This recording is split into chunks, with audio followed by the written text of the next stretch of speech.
श्री स्वामी समर्थ. अवधूत चिंतन श्री गुरुदेव दत्त. श्री स्वामी समर्थ. सर्वांना कशा आहात? मजेत आहात ना? असणारच, कारण पॉझिटिव्ह एनर्जी देण्यासाठी मी जे इथं आहे. श्री स्वामी समर्थ. आताची रीडिंग आपण यासाठी बघणार आहोत. 2026 मध्ये कुंभ राशीची एनर्जी कशी असणार आहे, कोणत्या गोष्टी त्यांच्या आयुष्यामध्ये घडणार आहेत, कोणत्या नकारात्मक ऊर्जा त्यांच्या आयुष्यातून निघून जाताना दिसत आहेत, कोणत्या गोष्टी त्यांना फॉलो करायच्या आहेत, कोणत्या गोष्टींवर त्यांच्या आयुष्याचे 2026चे कार्य करायचे आहे. श्री स्वामी समर्थ. अवधूत चिंतन श्री गुरुदेव दत्त. श्री स्वामी समर्थ. कुंभ राशीसाठी येणारी 2026 जे आहे ते खूप धनसंपत्ती आणि ऐशो आराम, अजून श्री स्वामी समर्थ सर्व गोष्टी त्यांच्या आयुष्यामध्ये घडू दे. नकारात्मक ऊर्जा त्यांच्या आयुष्यातून निघून जाऊ दे.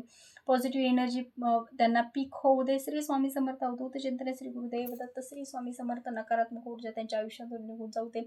आई काळ भैरव देवी. श्री स्वामी समर्थ. भैरवनाथ आहे. श्री स्वामी समर्थ.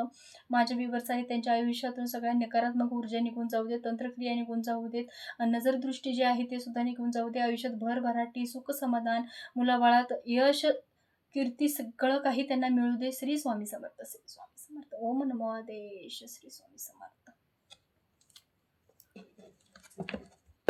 चला, तर मग एनर्जी आपण बघूया. कुंभ राशीसाठी येणारे वर्ष कसे राहील, येणारे वर्ष कसं राहील. पण त्या अगोदर तुम्हाला काही गोष्टी टिप्स वगैरे, जर वही पेन घेऊन बसायचं आहे, जेणेकरून सगळ्या गोष्टी तुम्हाला टिप्स आहेत त्या लिहून घ्यायच्या आहेत, जेणेकरून तुम्हाला येणाऱ्या वर्षामध्ये ज्या गोष्टी फॉलो करायच्या आहेत त्या तुम्हाला लगेच नोट करून ठेवता येतील. अजून नवीन जे कॅलेंडर आपलं असणार आहे 2026, त्यामध्ये 12 पेज जे असतात त्या पेजवरती एक स्टिकर आणायचं आहे. 12 स्टिकर आणायचे आहेत. आणि जे मी इथं सांगत आहे, जे रेमेडी मी सांगत आहे, ज्या गोष्टी तुम्हाला फॉलो करायला सांगत आहे, ते पूर्णपणे नोटीस करून आपल्याला ठेवायचं आहे आणि त्या स्टिकरवरती लिहायचं आहे. या साईजचं, याच्यापेक्षा छोटं जरी असेल तरी चालेल, छोटं साईजचं असेल तरी त्याच्यावरती आपण ते स्टिकरवरती प्रत्येक नोटीस, प्रत्येक टिप्स लिहायचे आहे आणि ते प्रत्येक पेजवरती 12च्या 12 पेजवरती आपल्याला हे चिकटवायचे आहे, जेणेकरून कोणतं कार्य आपल्याला करायचं आहे आणि कोणतं कार्य आपल्याला करायचं नाहीये हे सगळं आपल्याला त्यामधून दिसेल किंवा आपल्याला लगेच लक्षात येईल. कारण एकदा हा व्हिडिओ स्किप केल्यानंतर परत मग लक्षात राहत नाही आणि काही गोष्टी आपण विसरून जातो. म्हणून जेणेकरून आत्ताच आपण वहीमध्ये लिहून घ्यायचं आहे. स्टिकर आणायचं आहे छोटे छोटे, त्याच्यावरती लिहायचं आहे. जेव्हा आपण नवीन कॅलेंडर आणणार आहे त्याच्यावरती ते पूर्ण प्रत्येक पेजवरती चिकटवून द्यायचे आहे, जेणेकरून आपल्याला कॅलेंडर बघितल्यावरती लक्षात येईल की बाबा या महिन्यामध्ये आता आपल्याला शुभ कार्य करायचे आहे की नाही करायचे, तारीख कोणती शुभ आहे, कोणता दिवस शुभ आहे, कोणता रंग शुभ आहे, ह्या सगळ्या गोष्टी तुम्हाला कळून जातील. श्री स्वामी समर्थ. अवधूत चिंतन श्री गुरुदेव दत्त. श्री स्वामी समर्थ. श्री स्वामी समर्थ. श्री स्वामी समर्थ. श्री स्वामी समर्थ. जय जय स्वामी समर्थ. श्री स्वामी समर्थ. जय जय स्वामी समर्थ. श्री स्वामी समर्थ. जय जय Swami Samarth. Shri justice. Wow, justice आहे तुम्हाला. बघूयात, कार्ड आधी व्यवस्थित लावून घेते मी.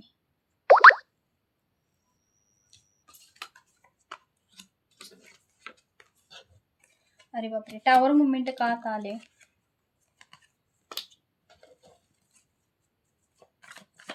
सावधानी बाळगायची गरज आहे थोडीफार या वर्षामध्ये, पण इतकं काही नाहीये, विशेष काही नाहीये. आयुष्यात कमी जास्त उतार चढ होत असतो आयुष्यामध्ये. डोंट वरी, इतकं काही काळजी करण्यासारखं या वर्षामध्ये नाहीये, पण आहे, थोडं थोडं आहे. ज्या टिप्स मी सांगत आहे त्या फॉलो करायच्या आहेत. पण या वर्षामध्ये तुम्ही एक शाईन केल्यासारखं चमकणार आहात, हे पण तितकंच सत्य आहे. कितीही प्रॉब्लेम असेल तर तुम्ही एक शिवाजी महाराजांच्या सारखं उभं राहणार आहे. परत परत कितीही सगळ्यांनी विरोध केला तरी परत एकदा तुम्ही लढाई करण्यासाठी आयुष्यामध्ये तयार असणार आहात. 2026 मध्ये तुमचा देणं घेण्याच्या बाबतीत सुद्धा थोडंफार आहे, त्यामुळे काही एवढं टेन्शन घ्यायची गरज नाही आहे. मी पूर्ण एनर्जी तुम्हाला सांगते. 2च मिनिटं मला कार्ड घेऊ द्यात. लास्टला आपण कवड्यांवरती सुद्धा एनर्जी बघणार आहोत. कवड्या आपल्याला काय कौल देत आहेत ते सुद्धा आपण बघणार आहे. श्री स्वामी समर्थ.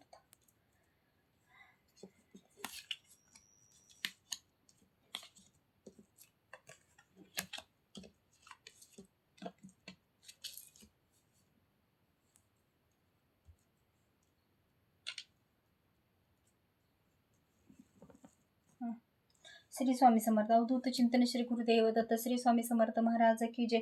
कुंभ राशीसाठी जय येणं जे आहे ते देवा परमेश्वरा मला व्यवस्थित गायडन्स मिळू दे. चला आता आपण एनर्जी चेक करूया. बघा, पास्टमध्ये काही गोष्टी तुम्हाला अशा फील होत होत्या की तुमच्याबरोबर काहीतरी फिरतंय, काहीतरी जाणवतंय, काहीतरी निगेटिव्ह शक्ती आहे, काहीतरी माझ्या अंगावर बसलेलं आहे किंवा माझ्या अंगाजवळ काहीतरी म्हणजे शेजारी असं काहीतरी फिरतंय, मला जाणवतंय. अशा काही गोष्टी होत होत्या किंवा घरामध्ये गेलं की रखरखीपणा वाटणे, घरात थांबू न वाटणे किंवा अजून असं की घरात आलं की एक क्लश, किरकिर, रखरख अशा काही गोष्टी तुम्हाला जाणवत होत्या पास्टमध्ये. म्हणजे खूप लांबची एनर्जी नाही आहे. 2021 ते 2025 या काळामध्ये कधीही ते होऊ शकतं. त्या काळाची ही एनर्जी आहे, पण ते आता स्टॉप होताना दिसत आहे. तुमच्या आयुष्यातून ती एनर्जी कुठंतरी डिस्कनेक्ट होताना दिसत आहे, ती थांबताना दिसत आहे. नवीन चॅप्टर तुमच्या आयुष्यामध्ये सुरू होताना दिसत आहे. ते चॅप्टर सुरू होण्याचा काळ आहे 2026चा 5वा महिना. त्या काळानंतर ह्या सगळ्या गोष्टी अचानकपणे थांबणार आहेत आणि नवीन एक गोष्ट तुमच्या आयुष्यामध्ये सुरू होताना दिसत आहे. चिडचिडी करणे, राग करणे, तिरस्कार करणे, अति एखाद्या गोष्टींवरती जास्त विचार करणे, ह्या सगळ्या गोष्टी जर तुमच्या आयुष्यामध्ये होत होत्या म्हणजे पास्टमध्ये म्हणजे 2025-2024मध्ये जर होत होत्या, ते कधीच थांबण्याचा प्रयत्न करत नव्हतं. खूप खूप इरिटेट व्हायला होत होतं. कोणतंही काम करायचं म्हटलं की चिडचिड होणं, घरात आलं की पटायचं नाही, कोणाशी कोणाला मतभेद सतत होत राहणे, ह्या सगळ्या ऊर्जा जर तुम्हाला फील होत होत्या तर आता ते कुठेतरी थांबताना दिसत आहे. त्यातून तुम्हाला आता ऊर्जा जाणवणार आहे की हे चिडचिड, राग येणं किंवा भांडण होणं किंवा मला अचानकपणे असं वेगळं वेगळं फील होणं, तिरस्कार होणं, घरात आल्यानंतर कोणाशी न पटणं, स्वतःशीच राग येणं, ह्या सगळ्या गोष्टी का घडत आहेत. तेव्हा तुम्हाला ह्या वर्षामध्ये म्हणजे ह्या नवीन वर्षाच्या सुरुवातीला समजणार आहे की माझं हे ड्रीम आहे, मला हे कंप्लीट करायचं आहे आणि त्याच्यासाठी मला हे राग कंट्रोलमध्ये आणायचा आहे आणि त्याच्यावरती मी कार्य करणार आहे. हे स्वतःचं तुम्ही बॅलन्स करणार आहे 2026मध्ये. हे स्वतःचं तुमच्याकडून घडताना दिसत आहे. जे इतके दिवस तुमचा बॅलन्स होत नव्हता, ते अचानकपणे तुमचं स्वतःचं शरीर तुम्हाला मेंटेन करताना दिसत आहे. त्या गोष्टीसाठी तुम्हाला बॅलन्स करून देताना दिसत आहे. तुमचं शरीर आणि मन आणि बुद्धी हे एक कार्य करायला तयार आहे आता 2026मध्ये. त्यामुळे तुम्हाला कोणतंही टेन्शन घ्यायची गरज नाही आहे. पण आयुष्यामध्ये चढ-उतार राहतच असतो. सगळ्या गोष्टी सारख्या होत नाहीत. कारण आयुष्याचा जो टप्पा आहे त्यामध्ये अमावस्या, पौर्णिमा येत असते. त्यामुळे अमावस्याची ऊर्जा एकदम तीव्र होत असते. पौर्णिमेची ऊर्जा एकदम तीव्र होत असते. त्यामध्ये जो आपल्यामध्ये काळ असतो तो नॅचरली असतो. शांत असते आपली बुद्धी. त्यामुळे त्या काळामध्ये आपल्यामध्ये कोणती निगेटिव्ह ऊर्जा होऊ शकत नाही. पण जास्त ऊर्जा जी आहे ती अमावस्या आणि पौर्णिमा ह्या दोन्ही काळात होऊ शकते. मग ह्यासाठी तुमच्या आयुष्यामध्ये कोणतं बदल दिसेल तुम्हाला हे मी सांगते की ते लिहून घ्या तुम्ही की कोणता बदल तुम्हाला अचानकपणे ह्या दोन्ही काळामध्ये किंवा 15-15 दिवसाचा गॅप सोडून तुम्हाला कोणता चेंज दिसू शकतो. अचानकपणे तुम्हाला असं वाटणे की पैशाची कमतरता भासत आहे, पैसा कमी आहे, आपल्याला पैशाची गरज पडत आहे. इतर वेळी पैसा असतो आणि ह्या काळामध्ये आपल्याला पैसा खर्च आहे पण पैसा हातामध्ये नाही आहे. कोणाकडे तर देणं घेणं मागावं लागत आहे. अशा काळामध्ये कोणाकडे पैसे तुम्ही मागायचे नाहीत. आधीच सावध राहायचं आहे की ते सेव्हिंग कुठंतरी करून ठेवायचं आहे की जेणेकरून त्या काळामध्ये आपल्याला कोणाकडून पैसा मागायला लागणार नाही किंवा आपण कुणाकडे त्या काळामध्ये पैसा कुणाला द्यायचा नाही आहे. कारण तो पैसा वेगळ्या कार्यासाठी जर केला, निगेटिव्ह गोष्टीसाठी जर केला तर त्याचा त्रास तुम्हाला होऊ शकतो. ह्या गोष्टी पण तितक्याच सत्य आहेत आणि तुम्हाला त्या फॉलो करायच्या आहेत. अजून असं लव्ह रिलेशनसाठी आहे की कोणता तरी लव्ह प्रपोज तुम्ही एक्सेप्ट करताना दिसत आहे या 2026मध्ये. एकतरी प्रपोज तुम्ही कुणाला तर करणार आहात किंवा तुमच्याकडे प्रपोज येताना दिसत आहे. ह्या गोष्टी क्लिअर आहेत की ह्या गोष्टी घडणार आहेत. अजून असं आहे की लग्न रिलेशनशिपमध्ये तुमच्या आयुष्यामध्ये ग्रोथ चांगली होताना दिसत आहे, बॅलन्स चांगला होताना दिसत आहे. दोघांमध्ये मतभेद होते, विश्वास एकमेकांचा नव्हता, तो विश्वास आता बॅलन्स होताना दिसत आहे. दोघांची मतं एकमेकांची जुळताना दिसत आहे. संततीसाठी जर योग होत नव्हता या 2026 मध्ये होताना दिसत आहे आणि सगळ्या गोष्टी तुमच्या क्लिअर होताना दिसत आहेत. प्रेम, जिव्हाळा, नाती, संबंध हे जर तुमचं आजवर तुमच्यावरती विश्वास ठेवत नसेल किंवा तुम्हाला वेगळं टाकण्याचा प्रयत्न करत होते, तर आजवर ती नाती आता तुमच्याशी कनेक्ट होताना दिसत आहेत, एकरूप होताना दिसत आहेत. तुम्हाला जे आतापर्यंत जे वेगळं दिलं तेच आता चांगलं देताना तुम्हाला दिसत आहेत. आयुष्याचं नातं जपण्यासाठी तुम्ही आता इथून पुढे प्रयत्न करताना दिसत आहे. अजून सावधगिरी अशी बाळगायची आहे की चीटर लोकांपासून लांब राहायचं आहे, धोकेबाज लोकांपासून लांब राहायचं आहे. 7वा महिना जो आहे तो 7व्या महिन्यामध्ये अचानकपणे तुमच्या चोरी होऊ शकते किंवा अचानकपणे तुमच्या काही गोष्टी सिक्रेट जे आहे ते कोणाला तरी शेअर होऊ शकतं किंवा वाद होऊ शकतं. त्यामधून घरात किंवा तुमच्या बिझनेसच्या ठिकाणी किंवा तुमच्या स्वतःच्या आयुष्यामध्ये किंवा लव्ह रिलेशनमध्ये थोडंसं काहीतरी असं घडू शकतं की जेणेकरून तुम्हाला त्यातून बॅलन्स पूर्ण खालीपर्यंत येऊ शकाल किंवा टॉवर मूव्हमेंट येण्याची शक्यता असू शकते. अशा गोष्टी ज्या आहेत ते 7व्या महिन्यामध्ये तुमच्या घडताना दिसत आहे. 7वा महिना जो आहे तो तुमच्यासाठी व्यवस्थित नाही आहे. त्यामध्ये तुम्हाला सावधगिरी बाळगायची आहे. शक्यतो जास्त बिझनेस आणि घर, प्रॉपर्टी ह्या गोष्टींच्या रिलेटेड जास्त आहे आणि फॅमिलीमध्ये सुद्धा दिसत आहे. लव्ह रिलेशनमध्ये सुद्धा दिसत आहे. टॉवर मूव्हमेंट 7व्या महिन्यात अचानकपणे तुमच्या आयुष्यात येणार आहे. ह्यापासून सावध राहायचं आहे की जेणेकरून 7 महिना जो आहे त्यामध्ये तुमचं कोणतंही शुभकार्य घडणार नाही आहे. कुणाला तुम्ही सिक्रेट सांगणार नाही आहे, कुणाशी डील करणार नाही आहे, पैशाची देवाणघेवाण होता होईल तेवढं कमी करणार आहे. हे सगळं तुम्ही तुमच्या मनाशी ठाम ठेवायचं आहे. हवं तर हे नोटीस करून ठेवा, मी मगाशी सांगितलेलं आहे तुम्हाला. जुनी नातीसंबंध आहे तर ती परत एकदा तुमच्याशी कनेक्ट होताना दिसत आहे. तर जुनी नातीसंबंध खूप दिवसांपासून तुम्हाला भेटलेली नसतील, ते अचानकपणे तुम्हाला ह्या 2026 मध्ये तुम्हाला भेटताना दिसणार आहेत. जेणेकरून तुम्ही खूप दिवसापासून त्यांची वाट बघत होता पण ते तुमच्या समोर कधी आले नाहीयेत आणि तुम्हाला भेटले नाहीयेत, ते अचानकपणे तुम्हाला भेटताना दिसत आहेत. किंवा असं असू शकतं की तुमचं हरवलेलं प्रेम ते परत मिळताना दिसत आहे. ते सुद्धा तितकं सत्य आहे. डिव्हॉर्स होणार असेल पण ते थांबणार, अचानक परत एकदा तुम्ही एकत्र येणार, अशा काही गोष्टी घडणार आहेत. किंवा खूप दिवसापासून एक लग्नाचं काम तटलेलं होतं, थांबलेलं होतं, ते अचानकपणे ह्या 2026 मध्ये पूर्ण होताना दिसत आहे. अबंडन्स पैसा वगैरे तुमच्याकडे जर असेल किंवा तो तुम्ही स्थिर करत असाल किंवा कुठंतरी बॅलन्स करून ठेवत असाल, म्हणजे म्हणजे आपण म्हणजे बॅलन्स, आपला पैशाचा बॅलन्स जो आहे, सेव्हिंग जो आहे, ते आपण जर करत असाल तुम्ही, तर ते व्यवस्थित करताना बॅलन्स वगैरे व्यवस्थित करून सेव्हिंग ज्या वेळेला आपण करत असतो, तो पूर्ण विचार करून स्वतःच्या सेव्हिंग व्यवस्थित आहे का, ह्या सगळ्या गोष्टी चेक करून त्या व्यवस्थित आपल्या सेफ जागी ठेवायच्या आहेत. बँकेत जरी असेल तरीसुद्धा तुम्हाला ती सेफ आहे का, हे 10 वेळा खात्री करायची आहे. पैशा रिलेटेड ह्या वर्षामध्ये तुम्हाला जपायचे आहे. सगळ्या गोष्टी व्यवस्थित जपणे गरजेचे आहे. पण लग्ना रिलेटेड, फायनान्शियल रिलेटेड, मुलाबाळांच्या रिलेटेड किंवा संतती रिलेटेड, अजून काही फॅमिलीसाठी तुम्ही जर काही ग्रोथ करण्याच्या मार्गावर असाल किंवा घर बांधणे किंवा जागा विकत घेणे किंवा जमिनीमध्ये नवीन व्यवसाय सुरू करणे, विहीर पाडणे, बोरवेल नवीन मारायचे असेल तर त्याच्यासाठी हा वर्ष खूप शुभ आहे. 11वा महिना आणि 11वा महिना तुमच्यासाठी खूपच शुभ मानलेला आहे. 7 महिना तुमच्यासाठी खूप अतिशय वाईट आहे. त्या महिन्यामध्ये कोणतं शुभ कार्य तुम्हाला करायचं नाहीये, बिलकुलही करायचं नाहीये. आता राहिला प्रश्न की तुम्हाला 7 महिना हा निगेटिव्ह, म्हणजे तो चांगला नाहीये. 11वा महिना, 11 तारीख, 11 अंक आहे तो शुभ आहे.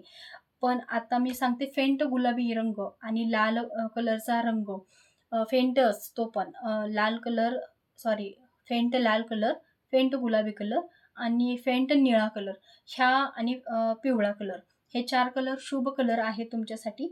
अजून निगेटिव्ह म्हणजे अशुभ कलर जर म्हणायचं गेलं तर स्किन कलर जो आहे, स्किन कलर आहे तो ह्या वर्षामध्ये तुम्हाला होता होईल तेवढा टाळायचा आहे. अजून गोल्डन कलर जो आहे, म्हणजे गोल्डन कलर नाही, म्हणजे आता कोणता कलर आहे तो, golden colour, silver colour, yes, silver colour जो आहे तो तुम्हाला वापरायचा नाहीये या वर्षामध्ये. होता होईल तेवढं त्याच्यापासून दूर राहायचं आहे. ब्लॅक कलर, ह्या 3 कलरची इन्फेक्शन आहे तुम्हाला, यामध्ये तुम्ही पडायचं नाहीये. आणि शुभ वार म्हटला तरी मी कवड्यांवरती सांगेल तुम्हाला, कवड्यांवरती नाही दिसलं तर यामधून सांगेल तुम्हाला मी, पण कवड्यांवरती जास्त वार लवकर पटकन दिसू शकतो म्हणून मी कवड्यांवरती बघणार आहे. श्री स्वामी समर्थ.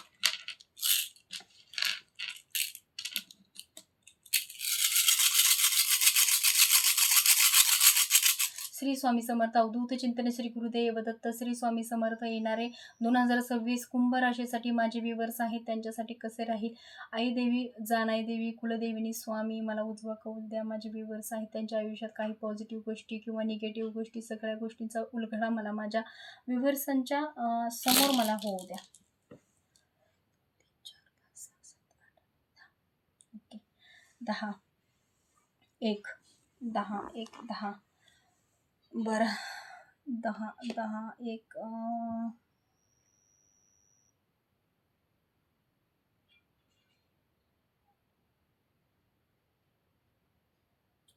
बघा, तुमचं जर देवी नाही, दैवत रविवार असेल, रविवार, तर तुम्ही रविवारचं उपासना करायची आहे किंवा घरात नॉनव्हेज वगैरे रविवारचं काही आणायचं नाहीये, रविवारी काही खायचं नाहीये.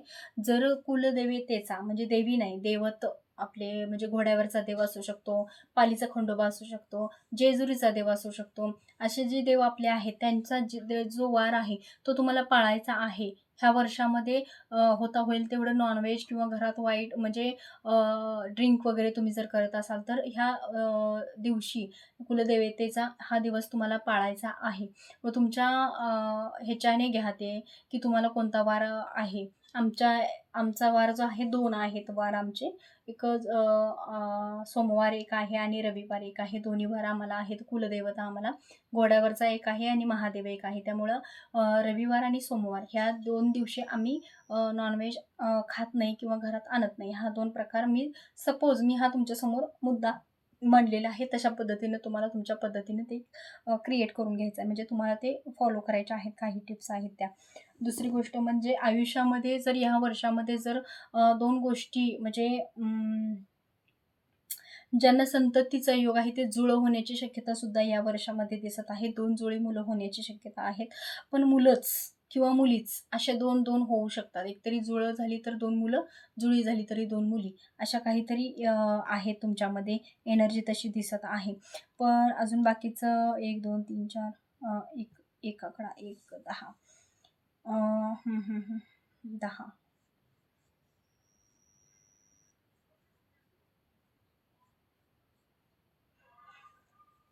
10 मोठ्यांचा म्हणजे घरात जर मोठे कोण असेल तर त्यांचा सुद्धा आदर करायला थोडं कमी पडायचं नाहीये. घरच्यांसाठी वेळ द्यायला सुद्धा कमी पडायचं नाहीये. बाकीच्या सगळ्या गोष्टी तुमच्या क्लिअर आहेत. देवीनं उजवा कौल दिलेला आहे. म्हणजे हे एनर्जी देवीची दिसत नाहीये, इथं देवतेची दिसत आहे, देवाची दिसत आहे. कुलदेवतेची नाही, कुलदेवत जे असतात आपले असतात त्यांची एनर्जी दिसत आहे. त्यांचा पूर्ण आशीर्वाद तुमच्या पाठीशी आहे. अशा काही गोष्टी दिसत आहेत तुमच्यासाठी. ते तुम्हाला फॉलो करायचे आहे. त्यांना म्हणजे दुःख होईल किंवा ते तुमच्यावर नाराज होतील अशा काही गोष्टी तुम्हाला या वर्षामध्ये करायच्या नाहीयेत. होता होईल तेवढं तुम्ही त्या देवाला सुद्धा जाऊ शकता. या वर्षामध्ये कधीही तुम्ही जाऊ शकता. त्या देवाचं नामस्मरण या वर्षामध्ये करायचं आहे. जस्टिस तुम्हाला या वर्षामध्ये मिळणार आहे. त्यामुळे तुम्हाला कोणत्या गोष्टीचं टेन्शन घ्यायची गरज नाहीये. पण काही गोष्टी अजून मी सांगितलेल्या आहेत त्या सुद्धा तुम्हाला फॉलो करायच्या आहेत. श्री स्वामी समर्थ. अवधूत चिंतन श्री गुरुदेव दत्त. श्री स्वामी समर्थ. श्री स्वामी समर्थ. अवधूत चिंतन श्री गुरुदेव दत्त. श्री स्वामी समर्थ.